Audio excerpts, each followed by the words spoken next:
La imagen es borrosa, casi irreal. Un cuerpo empapado yace dentro de un canal angosto, como si el agua misma se negara a dejarlo flotar. Son las 3 de la madrugada y el viento en el Parque El Virrey corta como una cuchilla helada. Los policías iluminan la escena con linternas temblorosas que parecen más nerviosas que ellos. Pero hay un detalle que nadie nota de inmediato. El brazo derecho ligeramente levantado, como si el joven hubiera intentado hacer una última señal antes de caer o antes de ser arrastrado. Y justo cuando el oficial más joven se inclina para observar mejor, un sonido reverbera entre los arbustos mojados. Un golpe seco. Algo, o alguien, se mueve. En ese momento, nadie lo imagina, pero esa madrugada marcará el inicio de uno de los casos más polémicos, confusos y dolorosos de Colombia. Un caso donde cada testigo contradice al anterior, donde cada prueba tiene una explicación alternativa, donde la línea entre accidente y homicidio se vuelve tan delgada que incluso hoy, 15 años después, sigue atravesando la memoria colectiva como una herida abierta. Luis Andrés Colmenares, 20 años, estudiante de los Andes, brillante, carismático, celebrado por profesores y amigos. ¿Cómo terminó muerto en un canal pluvial en medio de un parque urbano? ¿Por qué las versiones de quienes estuvieron con él esa noche no coinciden? ¿Por qué la escena parecía hablar un idioma que los investigadores no lograron descifrar? Esa es la pregunta que tú, espectador, tendrás que responder al final. Porque en este caso, cada teoría es más oscura que la anterior, y cada una tiene suficientes detalles para parecer verdad. Pero antes de adentrarnos en ese laberinto, volvamos a él, a Luis Andrés, a su historia, porque para entender por qué su muerte sacudió un país entero, primero necesitamos saber cómo era su vida. ¿Quién era el joven que terminó convirtiéndose en símbolo de una justicia inconclusa? Luis Andrés Colmenares Escobar había nacido en Villanueva, La Guajira, un lugar seco y ardiente, donde el viento levanta polvo rojo y los atardeceres parecen incendiar el cielo. Era el mayor de 3 hijos, y desde niño mostraba una inteligencia que desbordaba cualquier expectativa. No era solamente bueno en el colegio, era bueno con las personas. Su forma de hablar hacía que la gente confiara en él de inmediato, y su curiosidad era contagiosa. Uno de esos jóvenes que no parecen caminar, avanzan siempre. Su familia lo describe como un soñador práctico, alguien que no solo imaginaba su futuro, sino que trabajaba incansablemente para alcanzarlo. Por eso no sorprendió a nadie cuando consiguió un cupo en la prestigiosa Universidad de los Andes para estudiar ingeniería industrial. Para él, Bogotá no era solamente una ciudad, era un portal hacia una vida más grande, llena de oportunidades que en su pueblo natal simplemente no existían. Sus amigos universitarios lo recuerdan como el tipo de persona que podía estar agotado después de un día entero de clases, pero que aún así aceptaba salir si alguien necesitaba compañía. Tenía una risa fuerte, casi escandalosa, y un sentido del humor que convertía incluso los momentos más tensos en situaciones manejables. Pero también era serio cuando debía serlo. Un líder natural. Un joven que hacía sentir a todos que las cosas iban a salir bien. Esa noche, la del 30 de octubre de 2010, no parecía diferente a tantas otras. Bogotá estaba fría, húmeda, y la ciudad respiraba el espíritu festivo de Halloween. Miles de jóvenes estaban en las calles, disfrazados, riendo, tomando fotos, compartiendo historias. Luis Andrés también. Había decidido salir con un grupo de amigos a una fiesta en la zona rosa. Nada fuera de lo común, nada que anunciara el caos que vendría después. Pero mientras la fiesta avanzaba, algo comenzó a desentonar. Un gesto, una frase, un cambio en el ambiente. Lo que empezó como una noche normal pronto se volvería una cronología de inconsistencias, silencios, lagunas y hechos que no terminaban de encajar. Según los testigos, Luis Andrés estaba alegre, conversando, disfrutando, pero también hubo momentos donde pareció inquieto, casi desconectado. Algunos dicen que decidió salir de la fiesta repentinamente, otros aseguran que se fue acompañado, y otros más afirman que lo vieron correr hacia el Parque El Virrey. Ninguno coincide en los detalles, ninguno recuerda lo mismo, ninguno parece haber vivido la misma noche. Lo único indiscutible es esto.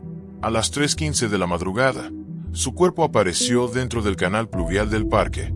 Frío, silencioso, sin señales claras de cómo había llegado allí. Y desde ese instante, comenzó una de las investigaciones más controversiales del país. La policía llegó a los pocos minutos, pero su intervención fue torpe, apresurada. La escena no se protegió adecuadamente. Parte del área fue pisoteada por curiosos. Testigos clave no fueron entrevistados de inmediato. Horas valiosas se perdieron. Evidencias desaparecieron. O peor aún, nunca se recogieron.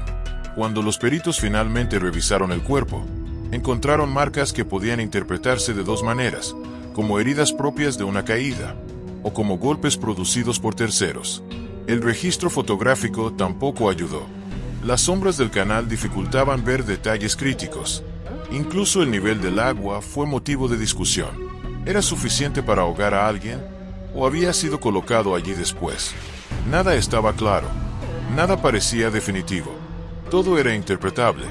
Y en un caso donde cada milímetro importa, la negligencia inicial selló el destino de la investigación.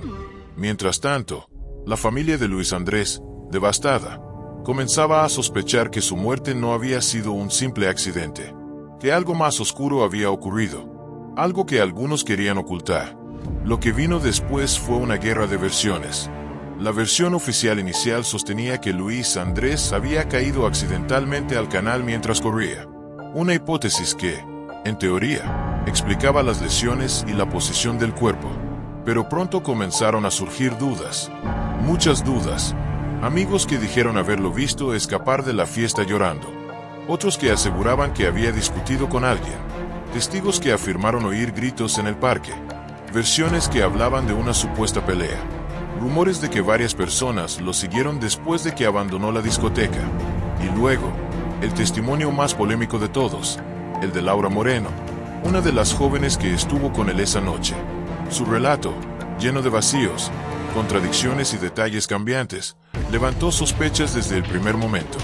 Según ella, Luis Andrés corrió hacia el parque, cayó al canal y desapareció entre las sombras. Pero otros afirman que eso era imposible, que no había forma de que él cayera donde ella dijo, que la distancia, la estructura del canal y el terreno no coincidían con su relato. El caso se volvió un rompecabezas sin marco, una historia donde cada pieza parece querer pertenecer a un lugar distinto. El 30 de octubre comenzó como un día normal para Luis Andrés. Se levantó temprano, desayunó con su familia y pasó parte de la mañana revisando apuntes para un proyecto académico que debía entregar la semana siguiente. Sus compañeros universitarios lo recuerdan concentrado, responsable, siempre preparado. Aún en los días festivos, su disciplina no se apagaba. Por la tarde, habló con varios amigos para coordinar la salida nocturna.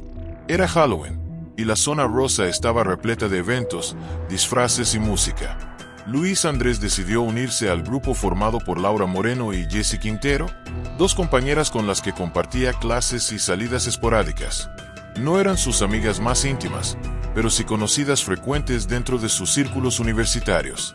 Al caer la noche, Bogotá empezaba a vibrar. Autos, luces, risas.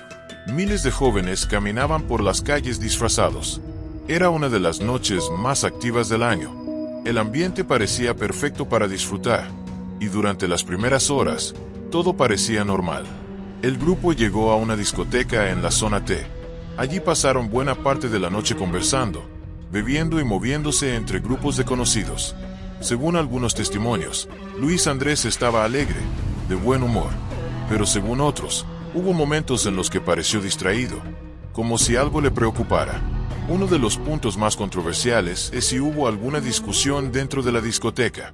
Algunos aseguran que sí, que Luis Andrés tuvo un desencuentro con alguien. Otros lo niegan rotundamente. Lo único claro es que, en algún momento entre la 1:30 y las 2 de la madrugada, el joven abandonó el lugar.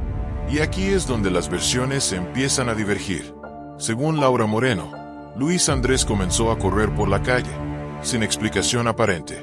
Dijo que intentó alcanzarlo, que le gritó, pero él no respondió, que lo siguió hasta el Parque El Virrey, donde lo vio acercarse al canal pluvial, que entonces, en cuestión de segundos, él se desvaneció y cayó dentro del agua. Pero esa secuencia presenta inconsistencias.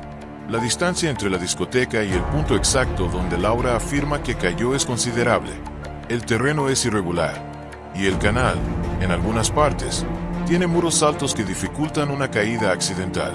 Además, varios testigos aseguran haber visto a Laura regresar sola a la discoteca en un momento que no coincide con sus declaraciones. La policía inició la investigación, pero se encontró con un laberinto de evidencias contradictorias.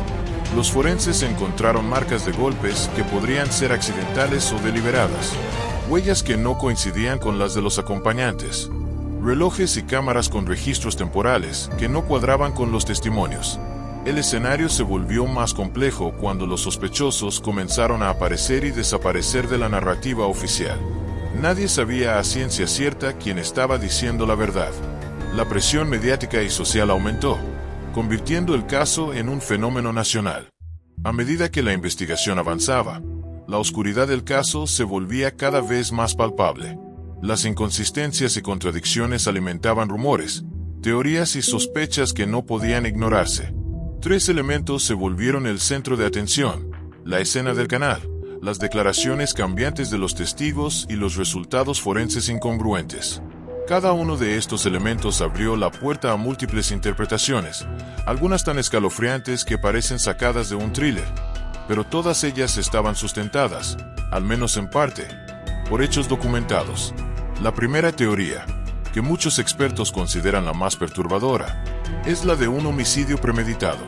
Según esta hipótesis, Luis Andrés no cayó accidentalmente al canal, sino que fue llevado allí por alguien que conocía sus movimientos y que aprovechó la confusión de la noche de Halloween para actuar. Los defensores de esta teoría apuntan a los golpes encontrados en su cuerpo, que algunos forenses iniciales consideraron incompatibles con una simple caída. Además, la ubicación precisa de su cuerpo en el canal, con el brazo levantado como si intentara agarrarse de algo, sugiere que hubo resistencia. La teoría se refuerza con la idea de que ciertas personas dentro del círculo social de Luis Andrés tenían motivos personales, celos, rencores o incluso intentos de encubrir acciones previas. La segunda teoría, quizás la más controvertida, implica la complicidad de los testigos principales, especialmente Laura Moreno. Algunos analistas del caso sostienen que las contradicciones en sus declaraciones no fueron simples errores de memoria, sino intentos deliberados de manipular la narrativa. La teoría sugiere que ella pudo haber estado presente en los momentos críticos y que ciertos detalles fueron omitidos o alterados para proteger a alguien o incluso a sí misma. Las inconsistencias en los tiempos, la ubicación y los movimientos dentro del parque respaldan la idea de que alguien no estaba siendo completamente honesto. La tercera teoría gira en torno a un accidente acompañado de negligencia. En este escenario, Luis Andrés podría haber tropezado y caído al canal, pero la versión oficial falla en explicar cómo ciertos elementos de la escena encajan o no. Los investigadores iniciales admitieron que la escena fue manipulada y que se perdieron evidencias cruciales. La negligencia policial y la presión mediática podrían haber convertido un accidente en un caso envuelto en sospechas y rumores, donde la falta de pruebas claras llevó a teorías extremas. La cuarta teoría, más especulativa pero igualmente inquietante, plantea la intervención de terceros en un posible ajuste de cuentas relacionado con grupos sociales o intereses externos que Luis Andrés podría haber encontrado en la noche de Halloween. Según esta versión, la fiesta no fue un simple evento estudiantil, sino un punto de encuentro donde ciertos conflictos latentes surgieron y culminaron de forma trágica. La dificultad de probar esta teoría radica en la ausencia de testigos directos y en el hecho de que cualquier evidencia que podría haberlo confirmado desapareció en las primeras horas de la investigación. Lo que todas estas teorías tienen en común es un factor que la prensa y los investigadores no han podido eludir: la incertidumbre absoluta. Ninguna versión logra explicar todos los detalles de manera coherente. Ninguna consigue responder con certeza cómo, cuándo y por qué ocurrió la tragedia. Cada pieza del rompecabezas encaja parcialmente, pero siempre deja huecos, sombras y preguntas sin resolver. Y dentro de este clima de desconfianza y misterio, el público colombiano comenzó a crear sus propias hipótesis, algunas basadas en datos, otras en rumores urbanos. Las redes sociales se convirtieron en un terreno fértil para debates, acusaciones y teorías que muchas veces se mezclaban con noticias oficiales y filtraciones anónimas. Uno de los elementos más inquietantes que alimenta estas teorías es la falta de transparencia en el proceso judicial. Desde el inicio, la presión mediática influyó en las decisiones de los jueces, fiscales y peritos. Testigos fueron cuestionados públicamente, declaraciones filtradas aparecieron en medios de comunicación, y los informes forenses se contradijeron de manera repetida. La percepción generalizada es que alguien dentro del sistema pudo favorecer una versión sobre otra, intensificando la sensación de que la verdad completa nunca se conocerá. Mientras tanto, la familia Colmenares luchaba no solo contra el dolor, sino contra un sistema que parecía repleto de obstáculos. Las entrevistas familiares y los reportes internos revelan una desesperación profunda. Sentir que su hijo fue víctima de algo mucho más grande y que la justicia no estaba diseñada para alcanzarlo. Cada teoría, cada análisis, cada reconstrucción de la escena parece empequeñecer frente al dolor humano. Entre los investigadores y analistas del caso, una pregunta constante resuena. ¿Qué habría pasado si las primeras horas se hubieran manejado correctamente? La negligencia inicial, combinada con los vacíos de evidencia, convirtió un incidente confuso en un enigma casi impenetrable. Cada decisión tomada en las primeras horas del 30 de octubre de 2010 dejó marcas que hasta hoy se sienten en el desarrollo del caso judicial. Y mientras el tiempo pasa, nuevas generaciones continúan revisando los archivos, reproduciendo recreaciones, discutiendo teorías y buscando pistas que los adultos del 2010 pudieron haber pasado por alto. La fascinación por la historia de Luis Andrés no se desvanece. Su figura se mantiene como un símbolo de misterio, dolor y, sobre todo, de la búsqueda insaciable de respuestas. Hoy, más de una década después, el caso Colmenares sigue siendo un cold case. La justicia ha emitido sentencias parciales, ha absuelto y condenado, ha repetido pericias y ha escuchado a múltiples expertos, pero la certeza completa aún no existe. La pregunta que persiste en cada colombiano, en cada estudiante, en cada investigador, es simple y aterradora. ¿Qué realmente ocurrió esa noche? El canal de El Virrey, con sus aguas frías y sus sombras perpetuas, sigue siendo testigo mudo de la tragedia. Los árboles que bordean el parque parecen susurrar nombres que la ciudad ha olvidado, o tal vez los que nunca quiso recordar. Cada hoja que cae, cada viento que sacude los arbustos, parece recordarnos que la verdad no es simple, ni cómoda, ni rápida. La muerte de Luis Andrés no fue solo un accidente, ni solo un homicidio, sino un complejo entramado de circunstancias humanas, errores institucionales y decisiones fatales. Los investigadores coinciden en que la verdad completa podría nunca revelarse, pero eso no significa que las teorías pierdan fuerza. La primera teoría, la de un homicidio premeditado, sigue siendo la que más asusta a los expertos. La precisión de los golpes y la posición del cuerpo hacen que muchos crean que alguien quiso asegurarse de que Luis Andrés no regresara a casa esa noche. La segunda teoría, la implicación de los testigos principales, sigue generando controversia en debates académicos y en foros de criminología. ¿Puede una persona tan cercana a la víctima alterar los hechos sin que la evidencia física lo demuestre de manera concluyente? Para muchos, la respuesta parece aterradora y posible. La tercera teoría, la del accidente con negligencia institucional, mantiene su lugar como un recordatorio del peligro de la burocracia y del error humano. No todas las tragedias requieren malicia. Algunas requieren solo el momento equivocado y decisiones fallidas. Y la cuarta teoría, la más especulativa, sobre terceros externos y conflictos latentes en la noche de Halloween, sigue alimentando la imaginación de quienes buscan conexiones ocultas. Ninguna prueba concreta la confirma, pero tampoco se puede descartar completamente. Al final, el caso Colmenares nos recuerda que la verdad a veces es un laberinto, donde cada giro abre nuevas preguntas y donde cada respuesta parcial lleva a más misterio. Para los familiares, la justicia es un camino largo y doloroso. Para la sociedad, una advertencia sobre la fragilidad de la vida y la complejidad de la verdad. Para los investigadores, un rompecabezas que desafía incluso la experiencia más profunda. Hoy, al mirar hacia atrás, no podemos olvidar al joven que fue más que un caso, más que un símbolo. Luis Andrés Colmenares fue un estudiante, un hijo, un amigo, un ser humano lleno de sueños, risas y vida. Su muerte no es solo un enigma, es un recordatorio constante de la importancia de la justicia, la honestidad y la memoria.